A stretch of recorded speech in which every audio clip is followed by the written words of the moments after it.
কি অবস্থা তোমার? হঠাৎ এমন কথা? কি হয়েছে তোমার? আরে তেমন কিছু না, বাসা দিয়ে নাকি ছেলে দেখছে।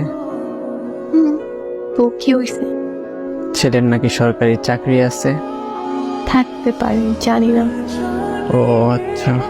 তুমি এত কিছু কিভাবে জানলে? তোমার কাজিন বলছে।